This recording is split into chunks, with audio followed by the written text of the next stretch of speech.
Carol and I have driven through winding Welsh country lanes to arrive at a 16th century mansion called Old Gwernyfed, where we plan to spend 4 days relaxing. Shortly after we arrived, we found several beautiful red and black butterflies, which, we think, were sheltering from the heat of the day. Carol tried to put one out of the window, but it settled instead on her hand and looked for all the world as if it had fallen asleep. Our first outing the next morning was to go for a walk down to the lakes, which are really just big ponds where clouds of luminous blue dragonflies swarmed up as we passed by.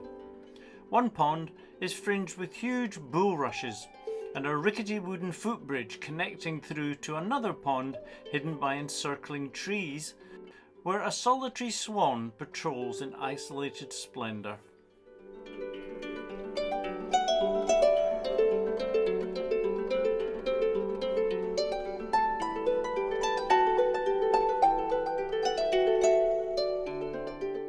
After a brief diversion through the small village of Three Cocks, we drove on to Hay-on-Wye, where the first delight was the discovery that the River Wye itself was gorgeous, set in a deep valley below the town.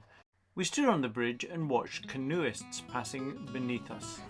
Our tour of Hay-on-Wye started at the Hay Cinema bookshop, which is, appropriately enough, in a cinema. It was pretty vast, in fact too vast for us to cope with properly.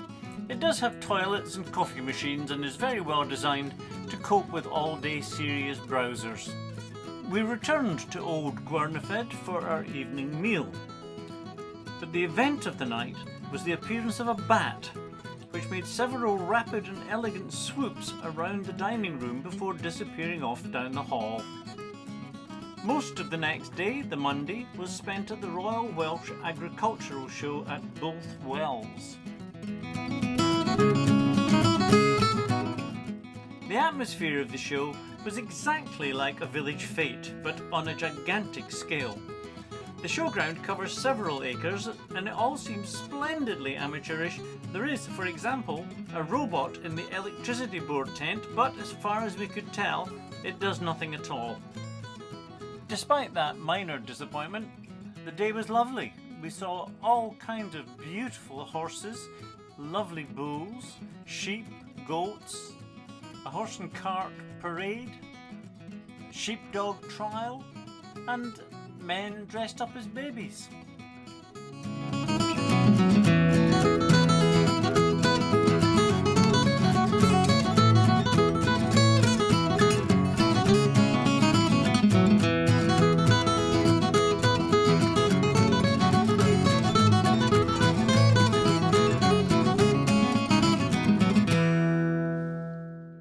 We briefly crossed the border back into England again for a saunter around Hereford, a nice little town, but we returned again to Wales to spend some time at Tintern Abbey. There was a great deal of restoration work underway at Tintern, but the place retained its aura of peacefulness even when half of its walls were obscured by scaffolding. There was no shortage of tourists, like us, but the Abbey swallows them and their chattering and their clicking cameras with no difficulty. I felt almost as if we were alone there. The day was hot, so we bought ice creams, soft drinks and strolled along the riverside. Just perfect.